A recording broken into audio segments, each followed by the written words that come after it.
Hello and welcome to the Election Corner on One Man Think Tank. Now, normally I like to keep these videos a tad nonpartisan, giving my opinions and trying to keep my personal bias out of it. However, for this one, given the results, I'm going to give a very short, nonpartisan overview, and then I'm going to get to the meat of this episode, or video, which is lessons for the left. Where I, as a person on the left, feel that this election should come as a cold bucket of water to those of us on the left.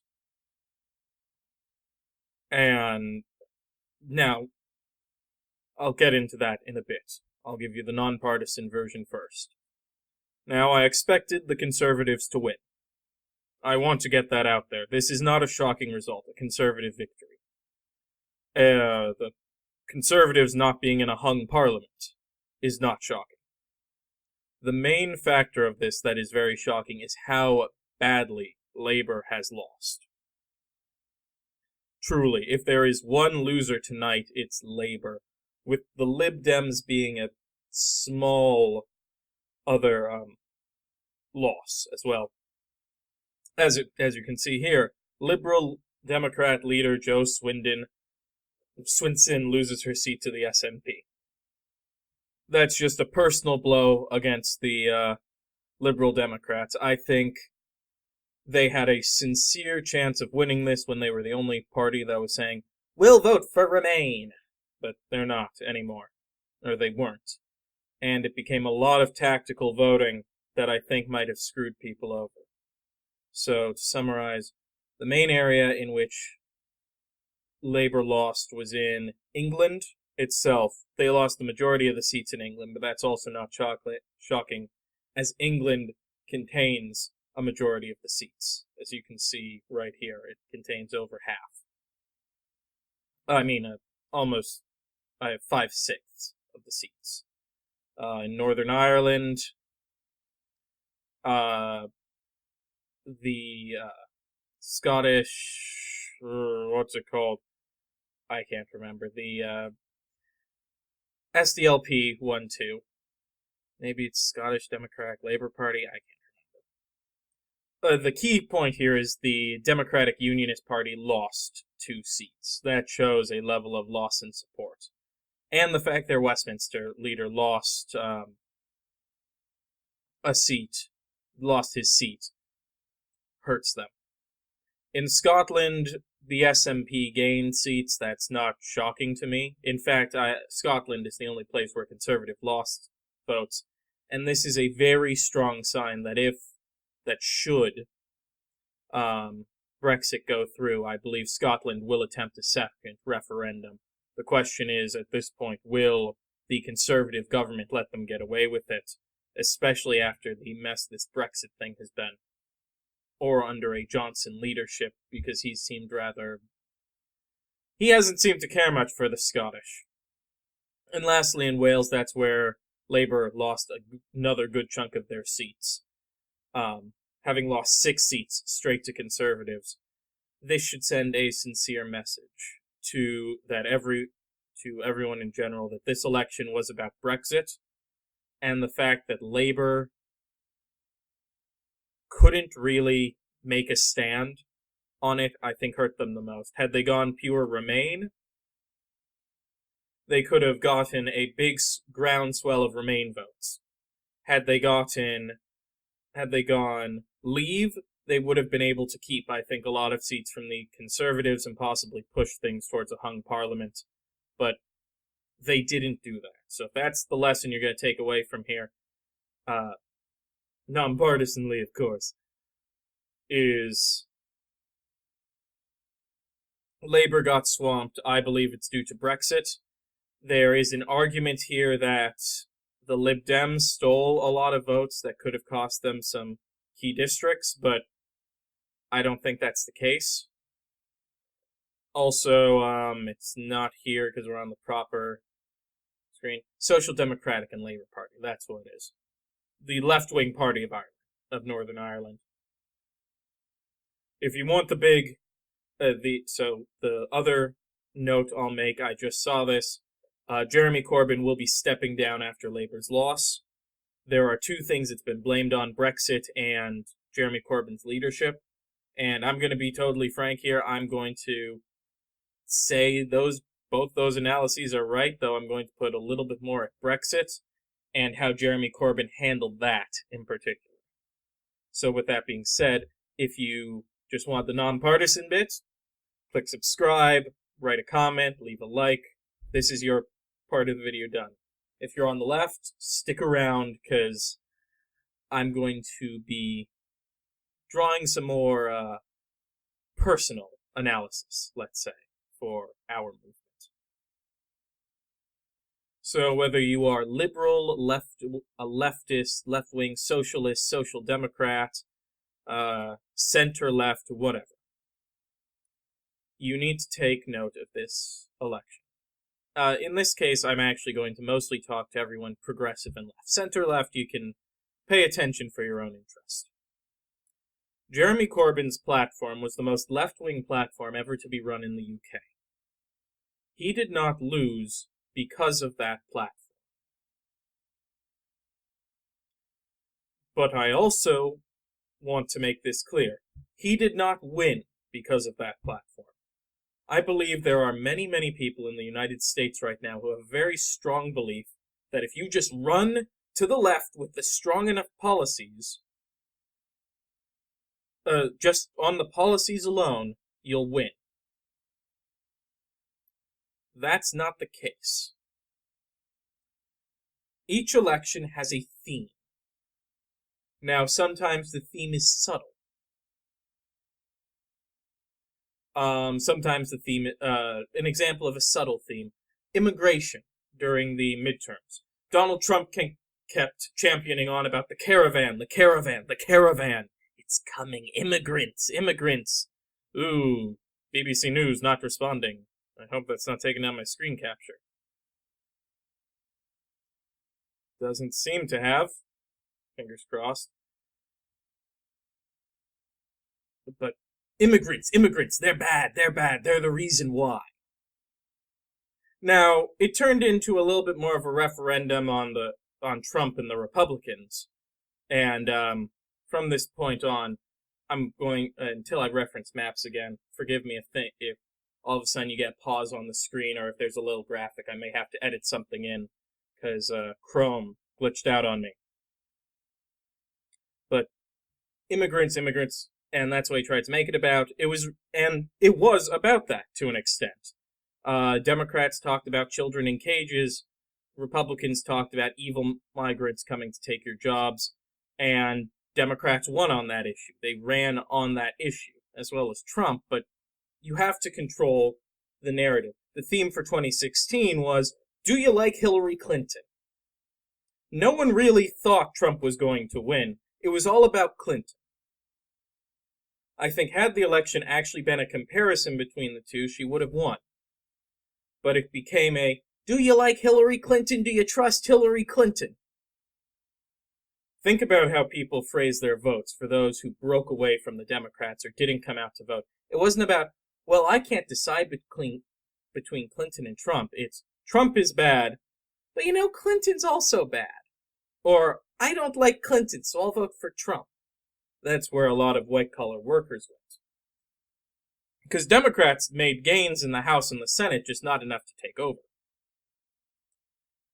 And right here, in the UK, to cycle it all back, we have a masterclass in losing the narrative. The big message everyone got from Brexit was, you have to pick a side. You either remain or leave. And this little map here is going to come in handy. The areas that were very remain were Scotland, and this was in the polling, were Scotland, Northern Ireland, and Wales. And the northern part of England and London. The rest of England didn't feel like going. Wales was a little bit toss-up too, but those were the strongholds. Where Labour lost the most was in England, by far. And who did they lose to? Because there's an argument for vote splitting with the Lib Dems, but I'm going to be frank. They probably mostly lost for being very wishy-washy on Brexit. Because they lost votes to the Lib Dems by not saying, well, fine, we're going to do a Brexit deal. But and they lost voters who were for Brexit by saying, oh, well, we'll do a second referendum, of course. We're not taking our deal seriously. And I don't care if you think, I don't think Corbyn said that. But that's how he was portrayed in the media, and that's how a lot of people interpret it. You can't win on policy alone. You have to control the narrative about the election. In my video on Liz Warren, I explained it perfectly. Elizabeth Warren's discussed this. I won't say explained it perfectly. There are many flaws with that video. But the debate and the primary, to an extent, can be summarized by the healthcare debate. Everyone likes all the other plans people have come up with. Booker's baby bonds, and Warren's anti-corruption. Mayor Buttigieg is whatever. He doesn't really have anything. Shining personality. But Warren's running on anti-corruption. I have the plans. So, like I said in the video, it was a little bit unfair for her to be bombarded on healthcare. Something she's not running on. But the primary is framed around healthcare. You don't get a choice in the matter on whether or not you have to make your call. And Warren, in that moment, for both sides, did not make a call, and she suffered in the polls for it. The same thing here happened with Corbyn. And the party as a whole. Corbyn didn't lose his seat. I'll say the party as a whole. They did not make a stand. You had people going, we're the Remain party. A lot of people in Labour said, well, I'm fighting for Remain. No one came out for, I'm fighting for Leave. If you had equal voices, you could have gone away with their, well, we're doing both. But Labour had to pick a side, and they did it. So to Remain voters, they heard a bunch of, well, we're for Remain. But we're not gonna just remain. We're gonna still get a deal with the EU, and you never know, we might still leave then. And on the Conservative side going, they heard, well, we're gonna fight for a new deal, but we're gonna then have a second referendum. And of course, a lot of people are vocally saying how they're gonna fight for Remain. And I think at the end of the day, Labour was for Remain. I think the leadership was mostly for Remain, but they were trying to win everyone. And you can't win everyone, and they refused to acknowledge the focal point of the election was Brexit, if you want my honest opinion. They tried to make it about Johnson. It wasn't about Johnson. It was about Brexit. So my big message to the left is about this election. It doesn't matter how left-wing the candidate is on every policy. It matters how do they handle the question of this election. So for my viewers, most of whom are American. Actually, I'll give something to the Brits, then I'll talk to the Americans. For the Brits. The lesson here, if you are in Labour, is not that Jeremy Corbyn did something wrong. And I'm also going to say a brief thing. England is a little bit of a conservative country in how it views things. The classic steady as she goes, we're not going to change anything, this is the way we've done it mentality. But Corbyn had a good policy. I believe the Labour Party is not going to default back to New Labour unless there's a massive leadership skirmish.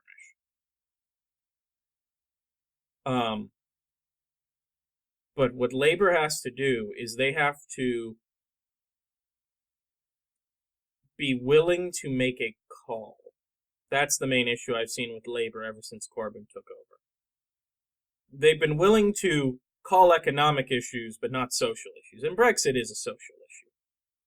Has economic repercussions, but it's a social issue about immigration, about many things.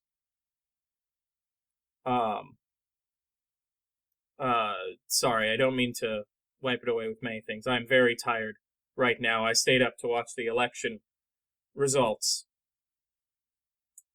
It was about healthcare. It was about everything. It was about the NHS. And we as Americans can look on and watch and say, well, I just wish Corbyn had won. Darn, you guys actually have to live with another 5 or more years with a conservative government. I've heard that the Conservatives might seek to repeal the Fixed Term Elections Act, and I already find it nuts. You can just call that the lead party can just call an election whenever.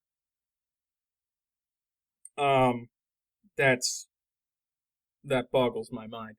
But frankly, what you have right now is you have to look to the next election. You have to take your defeat and you have to go back and lick your wounds and focus on how your message can be, how you can,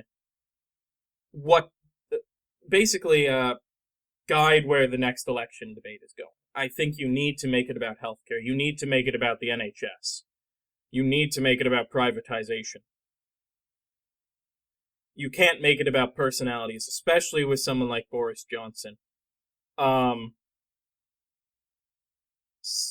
give you an idea, Boris Johnson has a charm to him. Even I'll acknowledge that. I think he's quite abysmal on many things, but he's also, and kind of malicious, very malicious in fact, but charming.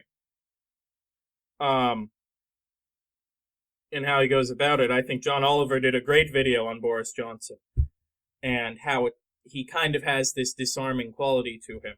And you can't run a campaign against Boris Johnson. And I think he's going to be who you're running against next time. I think you're going to have to challenge him to an election. And you're going to have to make it all about healthcare. Something he can't defend. Now over to the Americans. As you heard me say to the Brits, the British are inherently conservative. I have visited Britain many times. I have family that lives in Britain. I have a fondness for the country.